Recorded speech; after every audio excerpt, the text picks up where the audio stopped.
गीता अध्ययन के सेशन में आप सभी का स्वागत, जहां हम राणा सर के साथ भगवत गीता के चौथे अध्याय को जानने का प्रयास कर रहे हैं। आइए चलते हैं सर के साथ आगे की यात्रा में। सर को प्रणाम और निवेदन कि आज के सेशन की शुरुआत करें। ओम वसुदेव सुतं देवं कंसचाणूरमर्दनं देवकी परमानंदं कृष्णं वंदे जगद्गुरुं। सभी को बहुत बहुत प्रणाम।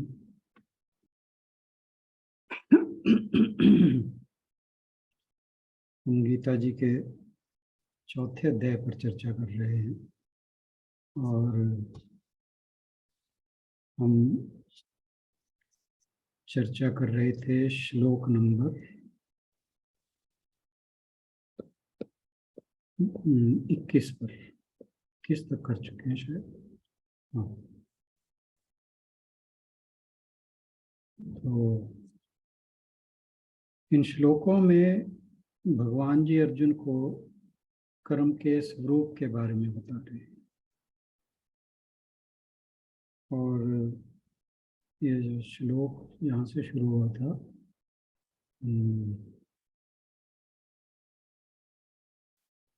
श्लोक नंबर 17, कायदे में 16 से शुरू हुआ था। कर्म क्या है, अकर्म क्या है, किम कर्मेति कव्योपत्र मोहिता। तो यहाँ से भगवान जी ने बताना शुरू किया कि कर्म क्या है, अकर्म क्या है। इसे जानने में बुद्धिमान पुरुष भी मोहित हो जाते हैं, भ्रमित हो जाते हैं। और कहा कि मैं तुझे जो कर्म तत्व है उसके बारे में विस्तार से बताता हूँ, जिसे जानकर तुम मोक्ष यानी कर्म बंधन से मुक्त हो जाओ। मोक्षस्य शुभात, यहाँ पे अशुभ की बात हो रही है, तो अशुभ का मतलब कर्म बंधन से ही है यहाँ। और फिर कहा कि जो कर्म अकर्म इसके बारे तथा विकर्म इसके बारे में भी जानना चाहिए, क्योंकि कर्म की गति गहन है। यानी जो कर्मों के स्वरूप का रहस्य है वो इतना आसान नहीं है। उसे जानना, उसे जैसे पहले कहा था कि इसके बारे में निर्णय करने में कई बार बुद्धिमान लोग भी विचलित हो जाते हैं, भ्रमित हो जाते हैं, सही से निर्णय नहीं कर पाते कि क्या कर्म है और क्या अकर्म है। तो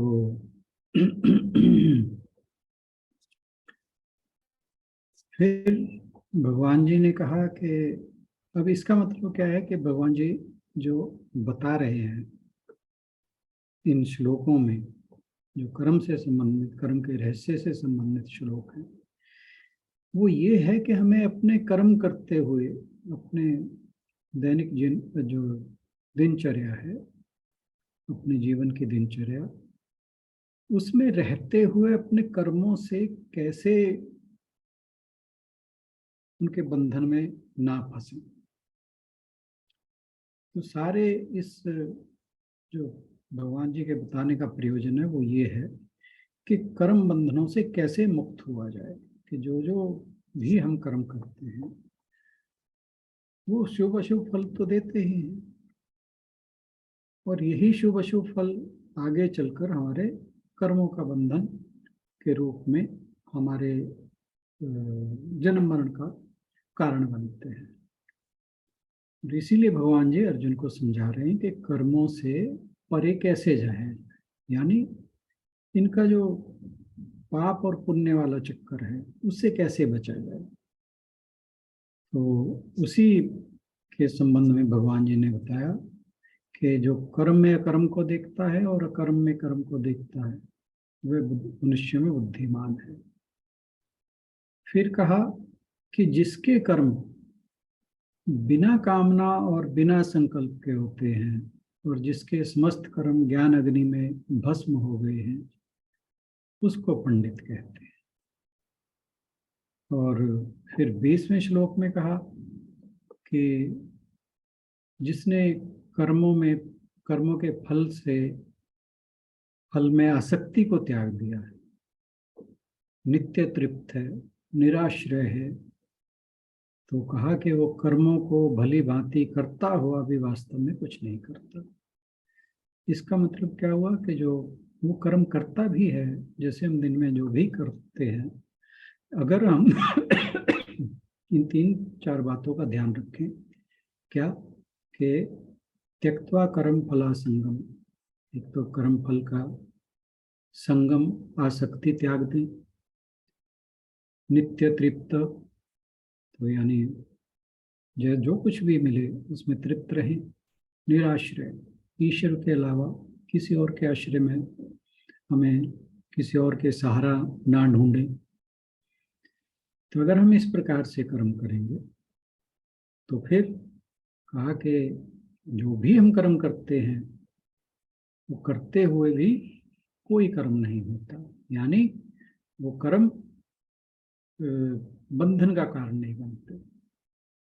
कर्म फल तो उत्पन्न करेंगे, लेकिन उनके फल के हम भोक्ता नहीं बनते, क्योंकि हम कर्मों के कर्ता नहीं बनते। फिर जो लास्ट श्लोक था उसमें कहा कि जिसका अंतःकरण और इंद्रियों के सहित शरीर जीता हुआ है, यानी निराशी यत चित्तात्मा त्यक्त सर्व परिग्रह, यानी निराशी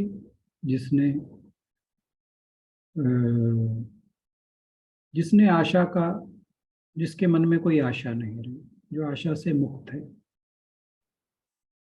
यत चित्तात्मा है, जिसने इंद्रियों और शरीर को अपने वश में कर लिया है, त्यक्त सर्व परिग्रह, वो संग्रह में विश्वास नहीं करता, वस्तुओं के, व्यक्तियों के, किसी भी चीज के संग्रह में विश्वास नहीं करता। शारीरम केवलम कर्म, कि वो सिर्फ जो शरीर संबंधी कर्म है उन्हीं को करता है। कुर्वन्ना आपनोति किल विषम, और ऐसे कर्म करता हुआ वो पापों को भी प्राप्त नहीं होता।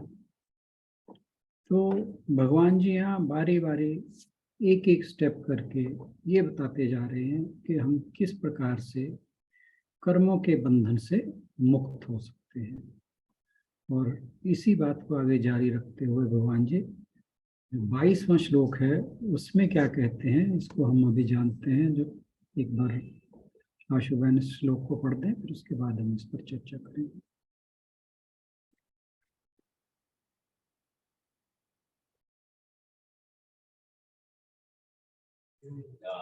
हाँ जी सर, पढ़ना है। जी जी।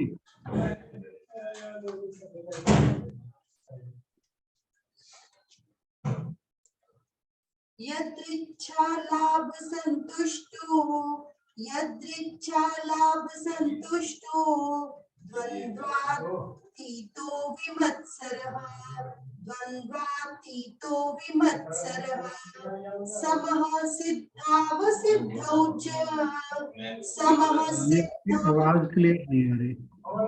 अब आ रही है सर? थोड़ी सी बैठी हुई है, पर अभी पता नहीं सबको सुन रहा होगा कि नहीं, क्योंकि इस बात में लोग ध्यान करते हैं ना कि उन्हें बोलना भी समझ ठीक से आ जाए। बाकियों को आवाज आ रही है? नहीं, आवाज तो आ रही है पर क्लियर नहीं है। मैं थोड़ा और पास से ट्राई। थोड़ा करीब आके बोलिए। यदृच्छा लाभ संतुष्टो, यदृच्छा लाभ संतुष्टो, द्वन्द्वातीतो विमत्सरः, समः सिद्धावसिद्धौ च, समः सिद्धावसिद्धौ च, कृत्वापि न निबध्यते, कृत्वापि न निबध्यते। सर अर्थ आप ही कर दें, अगर नहीं क्लियर है तो। ठीक है, ठीक है।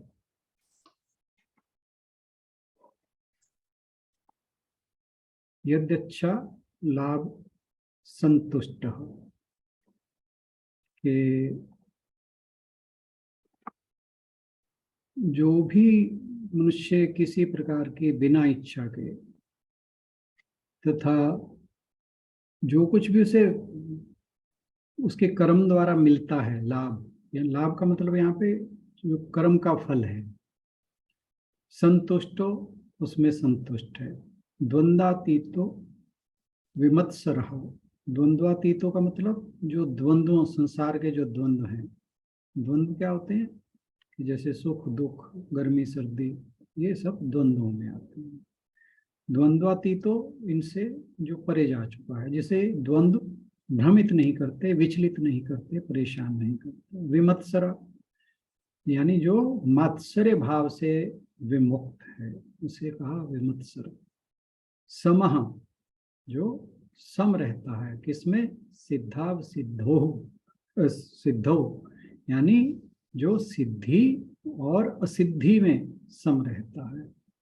च कृत्वापि न निबध्यते, के वो कर्म करते हुए भी उसमें कभी बंधता नहीं है। तो कहा कि जो फल की इच्छा के बिना अपने आप जो कुछ मिल जाए उसमें संतुष्ट रहता है, और जो ईर्ष्या से रहित, ये जो मत्सर्य भाव कि दूसरों का सुख देखकर जो जलता है, उनसे परेशान रहता है, उसे मत्सर्य भाव कहते हैं। कि जो ईर्ष्या से रहित है, द्वंद्वों से अतीत है, द्वंद्वों से परे जा चुका है, तथा सिद्धि और असिद्धि में सम है, वह कर्म करते हुए भी उससे नहीं होता। तो ये भगवान जी ने कहा कि जो बिना इच्छा किए जाने वाले कर्म से, कि वो तो पहले कह चुके हैं कि जो कामनाओं से मुक्त होकर कर्म करता है, तो यहाँ पर वही बात आ रही है कि बिना इच्छा किए जाने वाले कर्म से जो कुछ भी मिलता है, जो कुछ भी लाभ हो जाता है, उसी में संतुष्ट रहता है।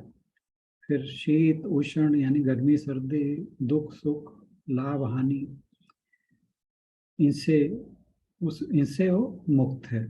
फिर ईर्ष्या से मुक्त है, और सिद्धि और असिद्धि में सम रहता है, यानी उसे खुशी मिले, गम मिले, सफलता मिले, असफलता मिले, इससे उसे कोई फर्क नहीं पड़ता, ये उसको बांधता नहीं है। अब कर्म योग जो है हमें हमेशा ये कहता है कि आप अपने कार्यों में लगे रहें, क्योंकि भगवान जी ने कहा था कि बिना कर्म किए कोई नहीं रह सकता, क्योंकि ये जो सृष्टि चक्र है वो कर्मों पर ही आधारित है। अगर कर्म करना लोग छोड़ देंगे तो ये सृष्टि चक्र रुक जाएगा, बाधित हो जाएगा।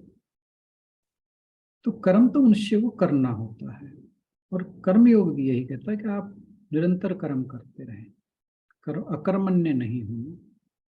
लेकिन जब हम कर्म करते हैं तो हमारे जो भी प्रयास रहते हैं उनका परिणाम कभी अनुकूल हो सकता है और कभी प्रतिकूल भी हो सकता है। लेकिन जो व्यक्ति कर्मयोग को फॉलो करता है, उसका अनुसरण करता है, तो वह जानता है कि उसके जो कर्मों का फल है, कर्मों का परिणाम है, जो भी उसने प्रयास किया है, उसके फलस्वरूप उसे जो कुछ भी मिलता है, उसमें बहुत से फैक्टर्स इन्वॉल्व हैं। वो अकेला नहीं है जिसके कारण उसे जो हुआ है वो मिला है। तो इसलिए वो जो कुछ भी मिलता है उससे संतुष्ट है, और वो जो प्रतिकूल परिणाम है, जो उसकी इच्छा तो है ही नहीं है, यानी कुछ जो भी उसने किया है, अगर उसमें असफलता मिलती है, ये कह सकते हैं, वो प्रतिकूल परिणाम हुआ, तो उससे प्रभावित नहीं होता। जो उसने कार्य किया उसमें सफलता मिले, बहुत अच्छी बात है, नहीं मिले तब भी वो उससे परेशान नहीं होता। उसे जो कुछ भी प्राप्त होता है, वह उसमें संतुष्ट है। और इसी भगवान जी ने दूसरे अध्याय में कहा था कि ये प्रसाद बुद्धि है। ये पहली ही बात आ चुकी है, क्योंकि आत्मा वास्तव में तो हमेशा अकर्ता है, वो कुछ नहीं करता। कर्ता कौन है? केवल प्रकृति। प्रकृति यानी जो प्रकृति के गुण हैं, गुणों का आपस में जो व्यापार है, वही कर्म का उत्पादन करता है। अब जब इस बात का ज्ञान किसी को हो जाता है, क्योंकि यहाँ जो बात हो रही है वो कर्म योगी की हो रही है, जिसे ज्ञान प्राप्त हो चुका है, तो जब व्यक्ति को यह ज्ञान हो जाता है कि मैं कर्ता नहीं हूँ और जो आत्मा है वो अकर्ता है, तो फिर इस शरीर से जो कुछ भी कर्म होता है उसमें व्यक्ति अकर्ता ही बना रहता है, तो वो कर्म अकर्म ही रहता है। और वो कर्म अकर्म कब नहीं होता? जब उसके साथ इच्छा जुड़ जाती है। जब इच्छा होती है तो फिर यह ज्ञान जो है हमारा, ये अज्ञान के आवरण में ढक जाता है, अविद्या के आवरण में ढक जाता है। क्योंकि ये हमारे ग्रुप पे भी कई बार बात होती है कि हम समझते हैं कि इच्छा के बिना कर्म में कोई उत्साह नहीं रह जाता, इंस्पिरेशन नहीं रह जाती। लेकिन होता क्या है कि जब हमारे कर्म के साथ इच्छा जुड़ जाती है तो हम भविष्य के साथ जुड़ जाते हैं। तो यानी हमारा जो आनंद है वो पोस्टपोन हो जाता है। अगर हम काम करते हुए, कर्म करते हुए आनंद को महसूस कर लें तो कर्म के साथ बनते ही नहीं है। लेकिन हम ये सोचते हैं कि मैं ये करूँगा तो मुझे ये प्राप्त होगा, और ये प्राप्त होगा तब मुझे आनंद मिलेगा, खुशी मिलेगी। तो यानी हमने अपने आनंद को पोस्टपोन कर दिया। और अगर हम कर्म करते हुए ही आनंद को महसूस कर लें, उस कर्म में ही आनंदित हो जाएं, तो फिर वो कर्म बंधन का कारण नहीं होता। तो जब हम इच्छा के साथ कर्म करते हैं तो हम भविष्य के साथ जुड़ जाते हैं, हम भविष्य के प्रति चिंतित हो जाते हैं, अपेक्षा हमारी आ जाती है। तो यानी हम वर्तमान से हट जाते हैं, जबकि वर्तमान जो कर्म है वो वर्तमान में हो रहा है। तो इच्छा के कारण हम वर्तमान में नहीं भविष्य में चले जाते हैं, और जब हम भविष्य में चले गए तो वर्तमान में जो कर्म हो रहा है वो हमारा कर्म कुशलता पूर्वक नहीं होता, और कर्म में अकुशलता जो है उसका परिणाम होता है विफलता। तो इस प्रकार जो इच्छा है वो कर्म में सफलता की बजाय विफलता ला देती है। और गीता जी कहती हैं कि जिसको जितना मिले, जिस कर्म के जिस प्रयास के द्वारा जितना मिले उसी में संतोष कर लेना चाहिए। लेकिन जो सामान्य व्यक्ति है उसकी हालत इससे उलट होती है। उसे जो मिला है वो उसमें संतुष्ट नहीं है, उसमें उसको ध्यान भी नहीं है। उसका ध्यान किस पर जाता है? जो उसके पास है नहीं। उसका सारा ध्यान जो मिला है उसमें ना होकर उसमें रहता है जो उसे अभी मिलना शेष है या उसे मिला नहीं। तो इसका फल क्या होता है कि वो हमेशा असंतुष्ट रहता है, क्योंकि जब उसे कुछ पाने की इच्छा बनी रहती है उसके अंदर अपूर्णता का भाव रहता है कि मुझे ये मिलेगा तभी मैं पूर्ण होऊंगा, और इसके कारण संतोष तो उसके अंदर आ ही नहीं सकता। और फिर जो मिलता भी है फिर कुछ समय बाद उसकी जो मिलना है वो हमें ऐसा लगता है कि भाई अब ये तो प्राप्त हो गया, वो हमारे लिए अनइम्पॉर्टेंट हो जाता है, फिर उसकी हमारे लिए इम्पोर्टेंस नहीं रहती, उसकी महत्ता खत्म हो जाती है। क्योंकि हमारे लिए महत्वपूर्ण वो है जो हमें नहीं मिला। जो नहीं मिला उसकी चिंता करना, यही दुख है, यही दुखों का कारण है। तो सुख का क्या कारण हुआ? सुख वह है कि जो मिला है उसी में आनंद में रहो। और अगर हम इस तरफ ध्यान दें कि जो हमें मिला है उसी में आनंद में रहें, उसी में आनंद से भर जाएं, तो फिर जो भी हम कर्म करते हैं वो हमारे कर्म शक्तिशाली हो जाएंगे, उसके अंदर कुशलता आ जाएगी। तो जो कर्मशील मनुष्य है, कर्मशील का मतलब जो कर्म में विश्वास रखता है। यहाँ कर्म योगी और कर्मशील में फर्क है। कर्मशील का मतलब है उसे ये लगता है मैं ये करूंगा तो ये हो जाएगा, यानी अपेक्षा बंधी हुई है, इच्छा बंधी हुई है। जो कर्मशील मनुष्य है वो कर्म से अतिरिक्त, कर्म से अलावा किसी चीज की इच्छा नहीं रखते। यानी उन्हें ये कि जो कुछ भी हमें मिलेगा वो कर्म से ही मिलेगा। लेकिन जो जीवन मुक्त है, जिसकी बात भगवान जी यहाँ करते आ रहे हैं श्लोकों में, वो कर्म के फल की भी इच्छा नहीं करता, वो उसकी भी आशा छोड़ता है, वो किसी से कुछ मांगता नहीं है।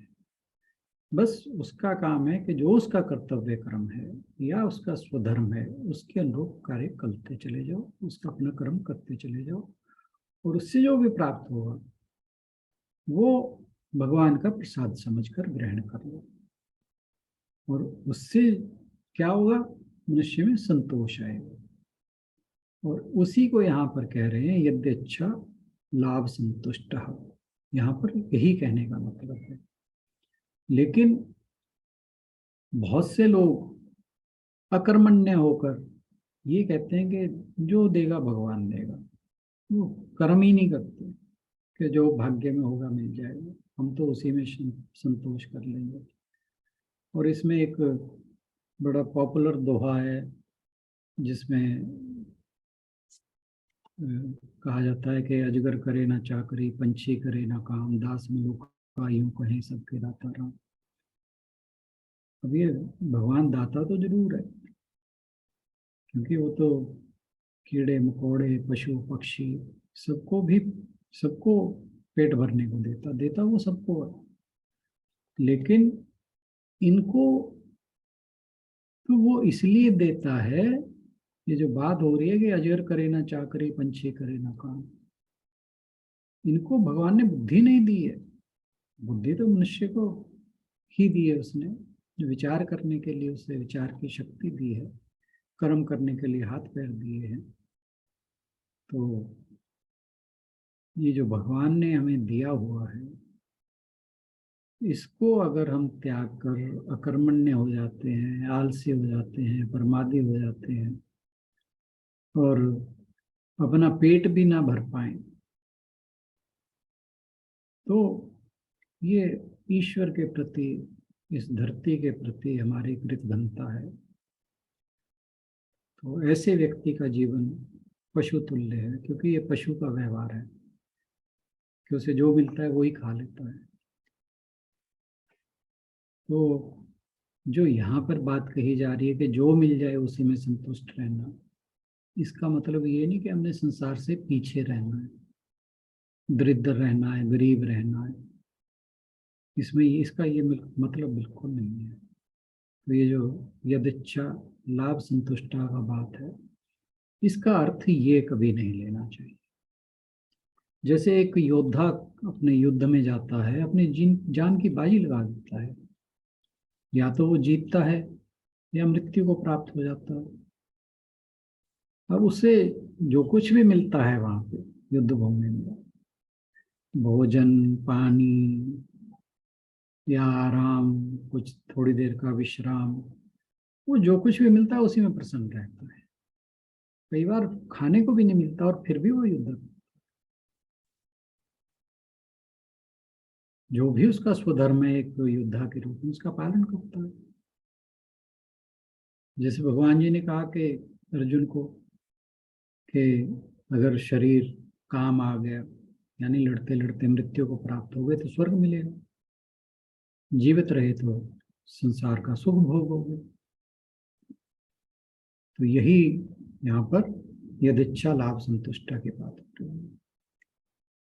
तो जैसे एक योद्धा को युद्ध में भोजन, कपड़े और जो भी उसकी जरूरी सामग्री है उसकी व्यवस्था राजा करता है या प्रशासन करता है, तो ऐसे ही हर अवस्था में जो कुछ भी करते हुए जो कुछ भी मिलता है उसमें मनुष्य जब संतुष्ट रहता है तो उसका योग क्षेम भगवान वहन करते हैं। भगवान ने कहा भी है योग क्षेम वहां। तो अब बात आती है द्वंद्वातीत की। द्वंद्व का मतलब है कि जो संसार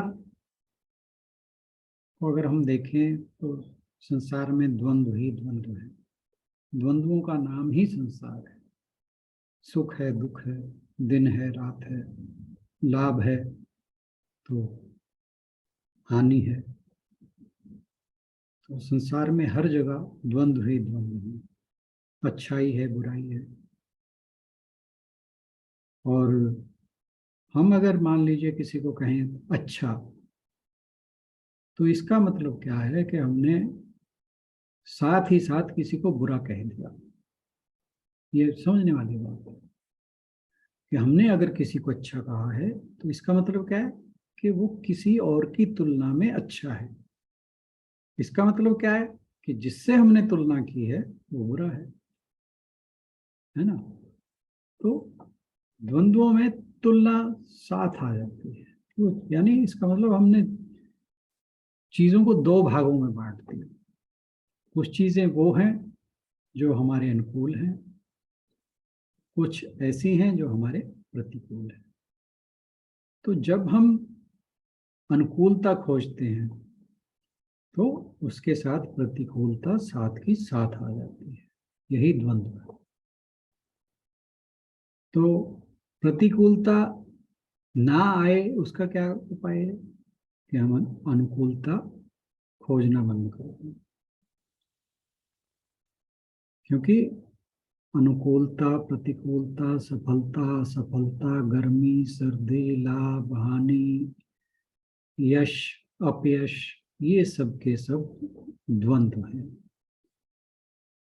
और ये कहाँ से उत्पन्न होते हैं? क्योंकि हमारा मन जो है वो किसी एक चीज को पॉजिटिव के रूप में लेबल करता है, पॉजिटिव कह लो, फेवरेबल कह लो, और दूसरे को नेगेटिव में या अनफेवरेबल में, यानी राग द्वेष। तो जो चीज हमें फेवरेबल लगती है उससे एक्सेप्टेंस आ जाती है, जिसे हम अनफेवरेबल समझते हैं उसके प्रति रिजेक्शन का भाव आ जाता है। लेकिन जो कर्म योग का अनुसरण करने वाला है उसे अच्छाई बुराई उसके लिए कुछ नहीं है। वो हर चीज को ईश्वर का हिस्सा मानता है, इसीलिए वो समरूप रहता है। यही समत्व बुद्धि है। क्योंकि मन का स्वभाव है वो हमेशा द्वंद्वों में रहता है, और द्वंद्व से परे जाने का मतलब है कि मन से परे जाना। मन संकल्प विकल्प में बना रहता है, और जो आत्मा है, हमने पढ़ा था ये बात कि आत्मा मन बुद्धि से परे है, वो केवल साक्षी है। तो यह जानना कि हमारा जो वास्तविक रूप है वो हर चीज का साक्षी है, तो हम द्वंद्वातीत हो जाते हैं। फिर सुख दुख हमें परेशान नहीं करते, विचलित नहीं करते। क्यों? हम सुख दुख के दृष्टा बन जाते हैं। हमें सुख भी बांधता है, दुख भी बांधता है। क्योंकि जब हमें सुख मिलता है तो हमें इस बात की चिंता होती है कि कहीं सुख हमसे छिन ना जाए, और जब दुख नहीं मिल रहा होता, हम सुखी होते हैं, तब हमें इस बात की चिंता रहती है कि कहीं दुख ना आ जाए। तो जो सुखी से सुखी व्यक्ति है वो भी इन चिंताओं से मुक्त नहीं रह पाता, इसीलिए वो बंधन में है। तो मुक्त होने के मतलब क्या हुआ कि जिसे ना सुख के छीनने की चिंता है, ना दुख के आने की चिंता है। तो ऐसा व्यक्ति जो है वो सुख दुख से परे है, द्वंद्वों से परे है। और द्वंद्वों से छूटने का एक और तरीका है विमत्सर होना। विमत्सर का मतलब ईर्ष्या भाव से मुक्त होना, क्योंकि यहाँ पर ईर्ष्या भाव कब पैदा होगा? जब हम तुलना करेंगे। तुलना करेंगे तो द्वंद्व आ जाएगा। तो अगर हम आश्चर्य भाव से मुक्त हो जाते हैं तो फिर द्वंद्वों से भी मुक्त हो जाते हैं। लेकिन अगर हमारे अंदर ईर्ष्या का भाव है तो इसका मतलब हम, क्योंकि हर चीज, एक तो हमें हमेशा याद रखना चाहिए, प्रकृति की हर चीज सिर्फ और सिर्फ ईश्वर की सृष्टि के ही कारण है। और जो व्यक्ति किसी वस्तु, किसी प्राणी से घृणा करता है, ईर्ष्या करता है, इसका मतलब है कि वो परमेश्वर से, ईश्वर से ईर्ष्या कर रहा है। अब भगवान जी को देखें, भगवान राम को देखें अगर आप, तो उन्होंने पशुओं से भी प्रेम किया, है ना। आप ये देखिए, जब उन्होंने लंका के ऊपर, लंका में माता सीता को खोजने के लिए वानरों का साथ लिया, रीछों का साथ लिया, तो वो पशुओं से भी प्रेम करते थे। फिर जो प्राणी हैं, व्यक्ति हैं, मनुष्य, उनसे तो बात ही दूर हो जाती है। और कहाँ शबरी के झूठे बेर खाते हैं। तो क्यों? उनके हृदय में प्रेम ही प्रेम बसा था, ईर्ष्या की कोई भावना थी, किसी से भी वो ईर्ष्या नहीं करते। और भगवान ने तो अपने को पाने का रास्ता ही प्रेम बताया है। प्रेम ही कहते हैं कि ईश्वर का रूप है। जो सच्चा प्रेम है वो ईश्वर का ही रूप है, और ईर्ष्या पाप का रूप है। एक बार स्वामी विवेकानंद जी एक यूनिवर्सिटी में गए एक लेक्चर देने के लिए। बड़े बड़े विद्वान बैठे थे वहाँ पे, स्टूडेंट्स भी थे, सभी थे। तो ये बात बड़ी पॉपुलर है, सब जानते हैं, और रेलेवेंट है यहाँ पर बात करना, तो मैं इसलिए उसको रेफर कर रहा हूँ। तो उन्होंने क्या किया, बोर्ड पे एक लाइन खींच ली और कहा कि इस लकीर को बिना मिटाए कोई छोटा करके दिखाए। तो सारे वहाँ पे जो भी बैठे थे परेशान हो गए कि बिना मिटाए लकीर को छोटा कैसे करें। तो जब कोई सामने ना आया तो स्वामी जी ने क्या किया, उसके नीचे बड़ी लकीर खींच दी। कहते लो, पहली लकीर जो है, पहली लाइन जो है वो छोटी हो गई। तो हमारा जो मन है उसकी ये प्रवृत्ति है कि हम अपनी तुलना औरों से करते हैं। और अगर हम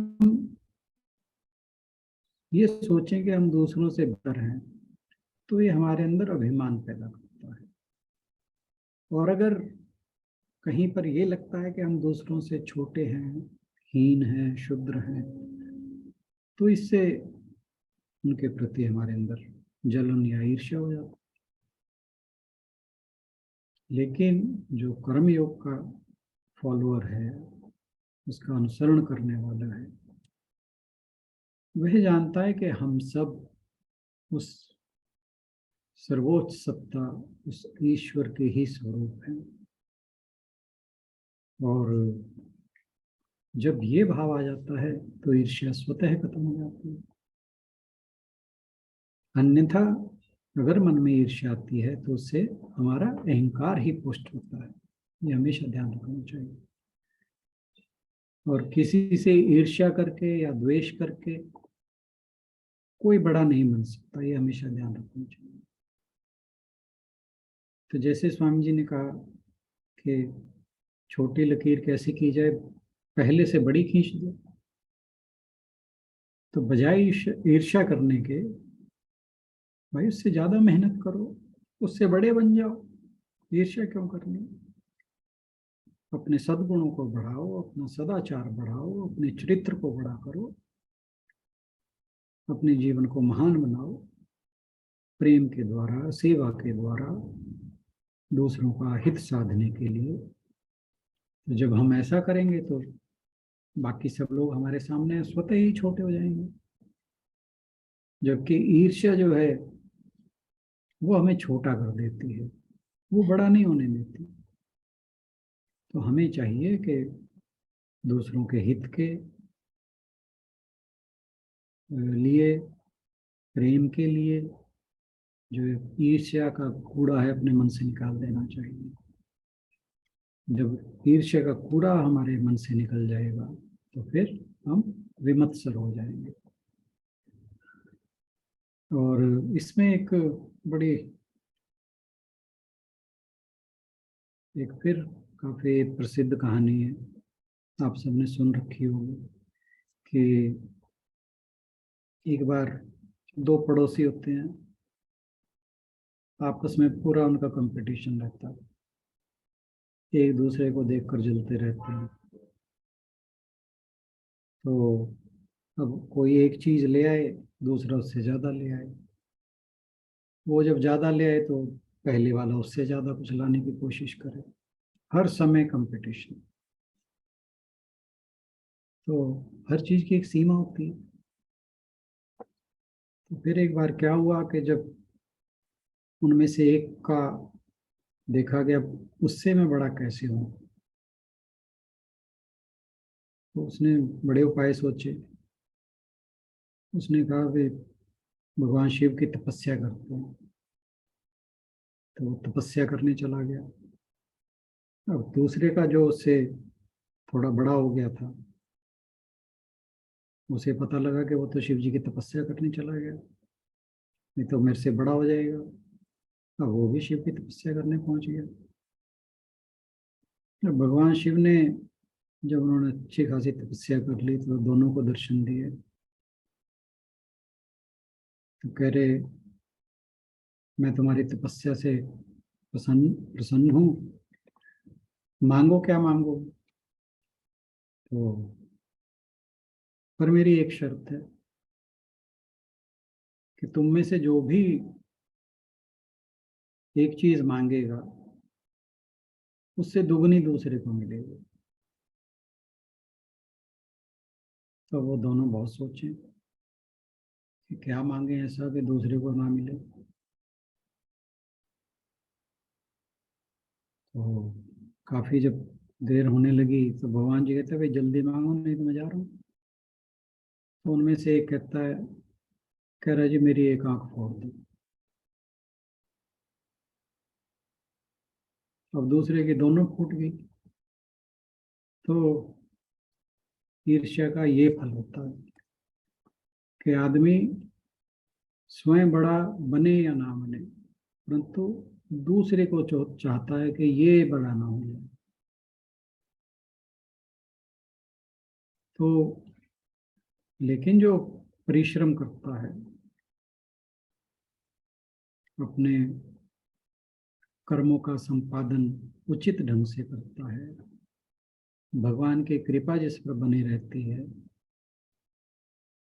तो उसके रास्ते के रोड़े अपने आप हटते जाते हैं। तो विमत्सर होने का एक और उपाय है कि जो इसी श्लोक में आया है कि सिद्धि और असिद्धि में समान रहना। जब हम सिद्धि और असिद्धि में समान रहेंगे तो मात्सर्य भाव से या ईर्ष्या से स्वयं मुक्त हो जाएंगे। तो अगर कुछ अच्छा मिले तो भगवान की कृपा समझें, और बुरा मिले तो उसे भी स्वीकार करें, उसे भगवान की कृपा समझकर, होनी समझकर, भगवत भाव में रहकर उसे स्वीकार करें। लेकिन अपने कर्मों में लगे रहें। जो अपने कर्तव्य कर्म है, जो स्वधर्म है, उसका पालन नहीं छोड़ना। तो जिसके हृदय में भगवान बैठे रहते हैं, उसके ना तो मन में मत्सर्य रहता है, ना ही वो सिद्धि सिद्धि में उसको फर्क। श्रीमद् भागवत में एक बात आती है कि कहा है कि बिना मांगे, बिना इच्छा किए, स्वयं ही अनायास जो कुछ मिल जाए, वह चाहे रूखा हो, सूखा हो, बहुत मधुर हो, स्वादिष्ट हो, थोड़ा हो, अधिक हो, बुद्धिमान पुरुष अजगर के समान उसे ही खाकर जीवन निर्वाह कर ले और उदासीन रहे, तथा साधन की समाप्ति के बाद अनिवार्य सर्दी गर्मी को सहता हुआ अनिष्ट प्राप्ति में ही मैं अपने ही कम को हेतु मानकर दूसरे के प्रति ईर्ष्या या क्रोध नहीं करता, तथा युद्ध आदि कर्मों में जय प्रजय आदि सिद्धि असिद्धि में समान रहता है, ऐसा पुरुष केवल कर्म करके भी ज्ञान निष्ठा के बिना भी बंधता नहीं, संसार को प्राप्त नहीं होता, वह उसी कर्म से मोक्ष को प्राप्त कर लेता है। तो ये कब हो पाता है? जब मनुष्य का देह भाव छोड़ जाता है, जब देहात्म भाव से मुक्त हो जाता है व्यक्ति, तो फिर जब जो कर्म है उसके फल में इच्छा नहीं रहती, और फलों की इच्छा नहीं रहती तो हमेशा आनंद में रहेगा, आनंद में रहेगा तो संतोष रहेगा, और जब संतोष रहेगा तो उसके साथ आशा को अपने आप छोड़ देता है, और आशा छूटते ही उसका अहंकार के साथ छोड़ जाता है। तो इसलिए उसे जो कुछ भी मिलता है उसी पर संतोष करता है, और यह मेरा है, ये उसका है, ये पराया है, ये सारे उसके भाव उसके पास नहीं आते। जो कुछ भी देखता सुनता है, बोलता है, जो कुछ भी उसके द्वारा कार्य होते हैं, वो सब अपने आप से हो जाते हैं। यानी अपने आप का मतलब यहाँ ये नहीं कि वो ऑटोमेटिक हो रहा है, इसका मतलब है कि वो कर्ता का भाव नहीं है, क्योंकि अभिमान से मुक्त हो चुका है। तो जब कार्य अपने आप हो रहे हैं, बिना किए हो रहे हैं, बिना कर्ता भाव के हो रहे हैं, तो ऐसे व्यक्ति के लिए कर्म बंधन हो ही नहीं सकता। तो जिसका द्वैत भाव गया, मात्सर्य गया, और सिद्धि असिद्धि में समान हो गया, तो ऐसा व्यक्ति हर प्रकार से मुक्त रहता है, इसमें कोई भी संदेह नहीं है। और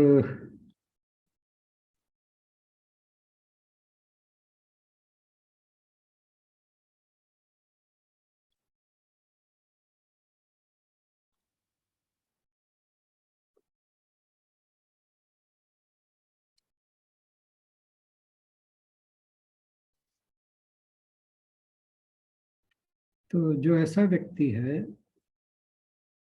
वो संसार में कर्म करता रहता है, लेकिन अनासक्त रहता है, और जो उसको बाहरी परिस्थितियां हैं वो उसकी समता को भंग नहीं कर पाते, यानी वो हमेशा मत्व के भाव में बना रहता है। तो जो कुछ भी हो वो उनसे परे चला जाता है, यानी एक तो जो उसके कर्मों के लाभ हैं उसमें जो मिला उसमें संतुष्टि का भाव, द्वंद्वों में नहीं रहा, मत्सर्य भाव नहीं रहा। तो अब जब हम ये बातें करते हैं तो ऐसा लगता है कि ये बड़े किसी नीरस व्यक्ति की बात हो रही है, लेकिन हमें लगता है ये एक जो अज्ञानी है उसका भाव हो सकता है कि ये सब बातें नीरस हैं। जो व्यक्ति ऐसा हो जाएगा वो नीरस हो जाएगा, उसके जीवन जीने का कोई मतलब नहीं रह जाता। वास्तव में जो ज्ञानी है उसे पता है कि जब व्यक्ति ऐसा हो जाता है तो वो परमानंद में स्थित हो जाता है। क्यों? क्योंकि इच्छा रहित व्यक्ति हमेशा वर्तमान में जीता है, उसका हर कर्म कुशलता पूर्वक होता है, और यदि कर्म कुशलता से किया जाए तो उसमें विफलता नहीं आती। और जब हम सफलता की चिंता को छोड़ देते हैं, तो चिंता छोड़ दी इसका मतलब भविष्य के साथ जुड़ने के बजाय हम वर्तमान में आ गए। तो जब सफलता की चिंता छोड़कर कर्म होता है, कुशलता पूर्वक होता है, फिर उसमें असफलता नहीं रह जाती। जब हम सुख की लालसा छोड़ देते हैं तो सुखी हो जाते हैं। तो जो इस प्रकार का वैराग्य है, ये नीरसता नहीं, ये आनंद का, दे दो। ये आनंद का है। इसे वही समझ सकता है जिसने भोग की इच्छा को छोड़ दिया है। तो ऐसी बुद्धि होने पर, जिसे कहा ब्रह्माकार बुद्धि, ऐसी बुद्धि होने पर जो ज्ञानी है वो आत्म संतुष्ट, आत्मतृप्त, द्वंद्वातीत, निर्वैर और सम हो जाता है, और कर्म करते हुए भी कर्म बंधन से नहीं फंसता। उसका कर्म अकर्म हो जाता है। क्यों? कर्म वास्तव में कभी बंधन का कारण नहीं होता। बंधन कामना और स्वार्थ के कारण ही होते हैं। तो जो मनुष्य इच्छा से मुक्त होकर कर्म करता है, वो ईश्वर का इंस्ट्रूमेंट बन जाता है, उसका उपकरण हो जाता है। वो एक ईश्वर की अभिव्यक्ति का माध्यम बन जाता है और परमात्मा के साथ एकाकार हो जाता है। तो कर्म योग जो है वो परमेश्वर को पाने का एक सरल और सुगम उपाय है। तो जो यथालाभ संतुष्ट है, द्वंद्वों से परे है, ईर्ष्या को छोड़ देता है, सिद्धि और सिद्धि में समान रहकर स्वधर्म का आचरण करता है, तो उसके जो रास्ते की सारी बाधाएं और दोष हैं वो अपने आप हट जाते हैं। आज के लिए इतना ही। बहुत बहुत धन्यवाद।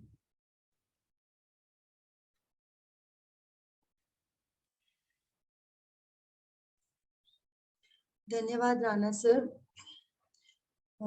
काफी डिफिकल्ट है मेरे ख्याल से अपने आप को जानना भी, क्योंकि हमें पता भी नहीं चलता कि जो आपने जेलसी वाली बात कही है, हमें किसी को भी नहीं लग रहा होता कि हम कर रहे हैं, पर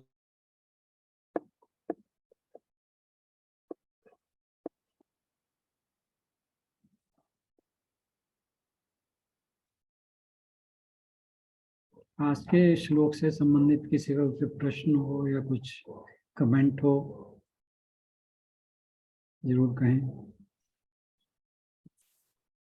नमस्कार राणा सर, मैं कुछ बोल सकती नमस्कार, हूँ? कैसे हैं बहन जी? हाँ बिल्कुल ठीक हूँ। आप अभी बात कर रहे थे ईर्ष्या, मतलब जहाँ कंपैरिजन होता है वहां पे ईर्ष्या होती है। जी तो एक छोटी सी बात मेरे माइंड में, जैसे हमारे घर में कोई आया, हमने लड्डू बना के रखे घर के, तो जी उसने कहा कि लड्डू तो अच्छे पर उसके लड्डू ज्यादा अच्छे होते हैं। तो यहाँ पे वो बात आ गई है क्या? इस मेरे बिल्कुल। माइंड में क्वेश्चन आया तो इसको वही बात आ गई ना, मैंने कहा था ना कि जहां हमने कहा ना कि ये अच्छा है, तो हमने इसके साथ साथ भी किसी को बुरा कह दिया। अच्छा, है ना? मतलब यहाँ पे ईर्ष्या की बात आ गई कहीं ना कहीं। हाँ आ गई तो, क्योंकि अगर हमने कहा कि उसके लड्डू अच्छे हैं तो इसका हाँ, मतलब इसकी बात हो रही है, उसके खराब हमने साथ ही साथ कह दिए। हमने अच्छा, डायरेक्ट नहीं कहा कि भी उसके लड्डू खराब हैं, पर हाँ उसके अच्छे बता के हमने पहले वाले के खराब ऑटोमेटिकली हो जाते हैं। बता दिया। ठीक है, मतलब हमें ये भावना नहीं होनी चाहिए मन में, कहीं पे जा रहे हैं तो कहीं कंपैरिजन ना करें। बिल्कुल बिल्कुल बिल्कुल, जो है सो है। हाँ, ये मतलब जो whatever we are getting, that's all because of the God's blessings and we should accept that thing. बिल्कुल। एक ऐसी छोटी सी बात है तो मैंने कहा कि आपसे शेयर करूं। जी जी, नहीं ये फैक्ट है ये। हम्म, एक्चुअली आप गीता जी के बारे में जब भी पढ़ते हैं, और खास तौर पे जो कर्मयोग का सेक्शन है, कर्मयोग से related जितने भी श्लोक्स हैं, इनमें आप कभी भी देखिए हमारे जो दैनिक जीवन है उसके साथ कहीं ना कहीं डेली वो कुछ ना कुछ रिलेट, जुड़ा हुआ है। हाँ जी। हम हर जगह हमारे साथ जुड़ा हुआ है। इसीलिए कर्मयोग की जो गीता जी की शिक्षा है वो हमारी लाइफ के लिए इतनी ज्यादा इम्पोर्टेंट है, क्योंकि छोटी छोटी बातें हैं, हम अक्सर उन्हें निग्लेक्ट कर जाते हैं, but now we are coming to know कि अवेयर थे। हाँ, how how important they are.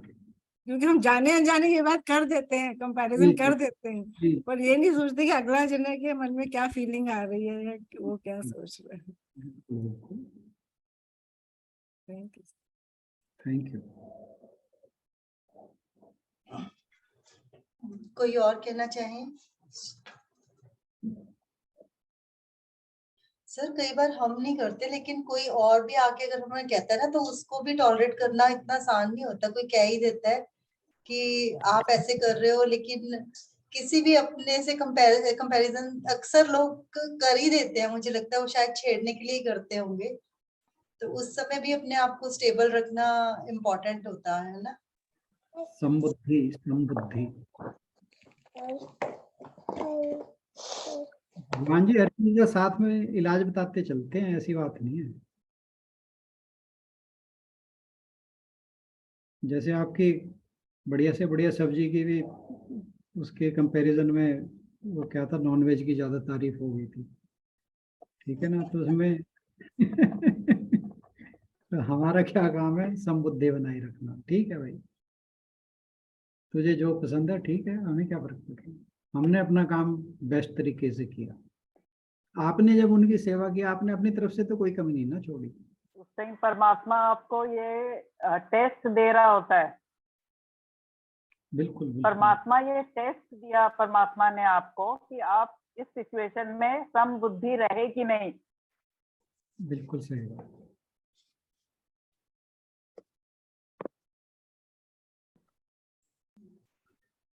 आज संगीता बातवा बहन जी नहीं है। आज आए नहीं है, पता नहीं, फोन भी नहीं उठाया। सुबह मैंने किया था। और सर वो भी है कि इस वजह से ही आजकल हमें वैसे भी बहुत प्रॉब्लम्स हो जाती है, क्योंकि किसी ने कहीं पे देना लेने में या बहुत सारी चीजों में हम अपनी समर्थता ना देखकर हम हमेशा ये सोच लेते हैं कई बार कि दूसरा क्या देगा या क्या अच्छा लगेगा। वो सोचने के चक्कर में कई बार अपना बिल्कुल हालत खराब हो जाती है। बिल्कुल, वो कहते थे ना, बहुत कठिन है डगर पनघट की, है ना। ये रास्ता आसान थोड़ी है। बाकी अगर हम समबुद्धि रहें तो इस जैसा आसान भी कुछ नहीं है। चक्कर तो सारा ये है ना, हम समत्व के भाव में रह नहीं पाते। मैं सीमा ना क्या संगीता बहन जी को तो इसलिए देख रहा था कि एक उस दिन बात चल रही थी मेरे दिमाग में, मैंने उस पर काफी विचार किया। वो बात चल रही थी ना उस दिन के इच्छा का त्याग, होप यू रिमेम्बर, है ना, कि इच्छा का त्याग सबसे आसान है। नहीं ध्यान किसी को? हाँ जी सर, जब उन्होंने संगीता जी ने ये बात कही थी। हाँ हाँ हाँ हाँ। तो मैं उस पर कहते हैं विचार कर, इच्छा त्यागनी आसान है, इच्छा त्याग हाँ करनी जी, आसान है। हाँ, तो उस पर मैंने विचार किया। हम जब त्याग की बात करते हैं, भगवान जी यहाँ जो बात कर रहे हैं वो इच्छा से मुक्त होने की बात कर रहे हैं, हम इच्छा के त्याग की बात नहीं कर रहे। उस टाइम तो लगा कि हाँ ठीक है बात, पर बाद में मैंने विचार किया, क्योंकि जहां हम त्याग की बात करते हैं वहां हमारा अहंकार साथ में जुड़ जाता है ना। मैंने ये किया, मैंने इच्छा का त्याग किया, जबकि बात हो रही है इच्छा के अभाव की, कि अपने मन में इच्छा उठने नहीं देनी। इच्छा का त्याग का मतलब है कि मन में इच्छा तो है, पर मैं इच्छा को त्याग रहा हूं। जहां त्याग की बात आ गई वहां पे फिर हमारा अहंकार साथ जुड़ गया। ये मैं बात डिस्कस करना चाह रहा था, पर चलो कभी आती है फिर करते हैं। सर कोई एग्जांपल इसका छोटा सा देके क्लियर कर सकते हैं? नहीं, इसी से ही क्लियर नहीं हो रही। बता तो दिया मैंने कि जब हम इच्छा के त्याग की बात करते हैं तो उसके साथ हमारा अहम भाव जुड़ जाता है। जैसे हमने उसकी बात की थी कि मैंने आज उपवास रखा है ना, तो मैंने खाने का त्याग किया। तो त्याग, जब मैं ये सोच रहा हूँ कि मैंने खाने का त्याग किया, तो इसका मतलब मैं अपने अहम भाव में हूँ। तो यहाँ त्याग नहीं हुआ, कर्म तो फिर भी हो रहा है।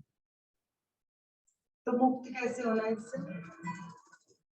मुक्त का तो वही है कि जो कुछ है संतुष्ट रहो उसमें। आप जो भी कर्म कर रहे हो फल की इच्छा के बिना, उसका जो भी परिणाम है, जो आज बात हुई है, उसमें संतुष्ट रहें। कि जो मिल जाए, अजगर की तरह, जो आपने एग्जाम्पल दिया। तो अगर हम संतुष्ट रहते हैं तो फिर नहीं, अजगर का तो एग्जाम्पल गलत था यहाँ पे। अजगर तो किसी और बात के लिए उस बात। अजगर करे न चाकरी, पंछी करे न काम, वो तो ये अकर्मण्यता की बात हो रही थी। ये जो आलसी प्रमादी लोग हैं, वो इस बात को कहते हैं कि सबके दाता राम। तो ये बात मनुष्य के ऊपर लागू नहीं होती, ये पशु पक्षियों के लिए ठीक है, ये बात हो रही थी। मतलब यहाँ पर जो हम बात कर रहे हैं वो ये कि हम जो भी करें, हमारा जो भी कार्य हो, कर्म हो, उसके अलावा उसके फल स्वरूप जो भी मिले उसमें संतुष्ट रहें, या कि हम इच्छा से रहित होकर काम करें, इच्छा त्याग कर नहीं। इच्छा त्यागने का मतलब है कि इच्छा है, लेकिन मैं उस इच्छा को एक्शन में नहीं लाना चाहता। तो त्याग में अहंकार का भाव जुड़ जाता है।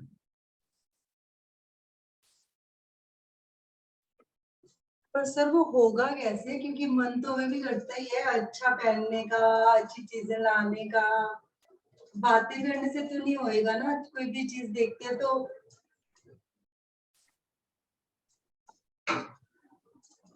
तो फिर तो जो हम पढ़ रहे हैं वो सब बेकार है।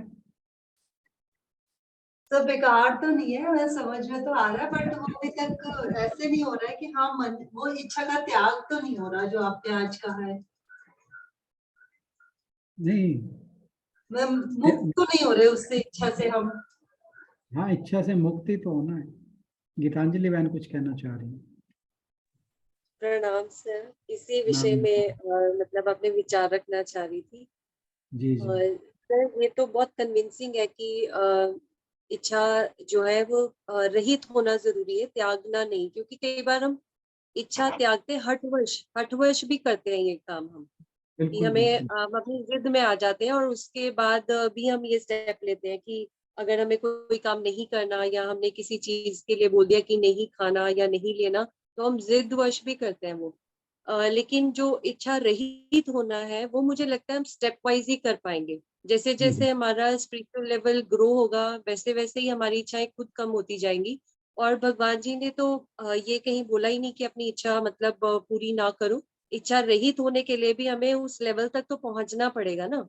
तो उसके लिए हमें मतलब प्रतिदिन जैसे हम इस क्लास में आते हैं, सीखते हैं, फिर हम उसको प्रैक्टिस करने की कोशिश करते हैं। और थोड़ा थोड़ा करके ही चाहे, लेकिन बदलाव तो आ रहा है। अब इच्छा रहित होने से तो मतलब ये है कि अगर आप के सामने 10 पकवान रखे हैं, लेकिन आपको देख के भी लालच नहीं आ रहा है और आप उसको नहीं ग्रहण करना चाह रहे हो, मतलब ये आपके अंदर से ही है, आपका ध्यान ही नहीं जा रहा है उनकी तरफ, तो मुझे लगता है ये इच्छा रहित होना हुआ। लेकिन अगर आपके मन में कहीं भी ये रहता है कि दूसरे देख रहे हैं, मैंने तो इसको नहीं खाने के लिए बोला था, तो वो इच्छा त्यागना अपना हट हो जाता है। आशु जी, एग्जाम्पल दूसरी देता हूँ। जी चाट की दुकान के सामने से निकले और चाट का मन ना करे खाने में, ये इच्छा रहित होना हो गया। आप कहते हो बार सर, बार चाट की। वो तो हो गए हैं, पर इतने साल खाने के बाद ही हुए।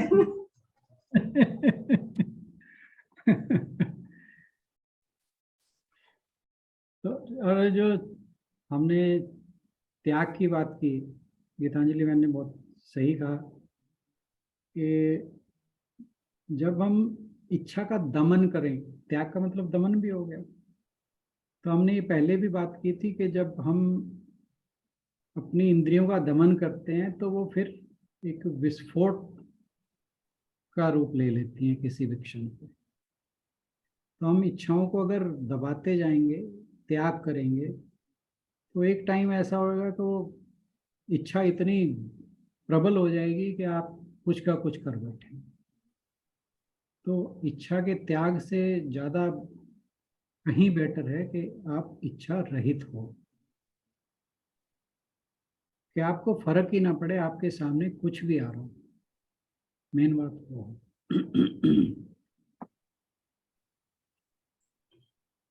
सर अभी जो बच्चे आते हैं ना पढ़ने, उसमें क्लास 1 का बच्चा है, वो जैनीज है, तो उनका भी वो व्रत वाला चल रहा था ना 1 मंथ का, तो वो बता रहा था कि उसको भी, उसने भी रखे हुए हैं सारे जैसे व्रत जैसे होते हैं घर में। और उस दिन हमने ऐसे छोटी सी पार्टी करी घर में, संडे को बच्चों को बुलाया था। सारे बच्चे कुछ ना कुछ लाए, बट वो आराम से कि मैम मुझे नहीं खाना है, मतलब वो बच्चे के ऊपर ऐसे भी नहीं लग रहा था कि उसका कोई मन कर रहा है या उसको कुछ बुरा लग रहा है, बड़ा शांत आराम से बैठा हुआ था। तो ये हुआ इच्छा रहित होना।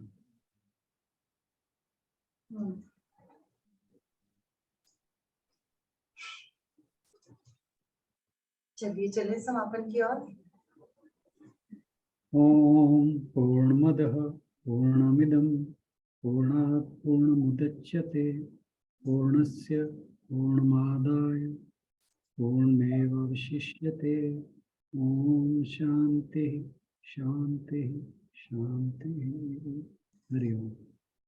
सभी को बहुत बहुत प्रणाम और इस चर्चा में जुड़ने के लिए बहुत बहुत धन्यवाद।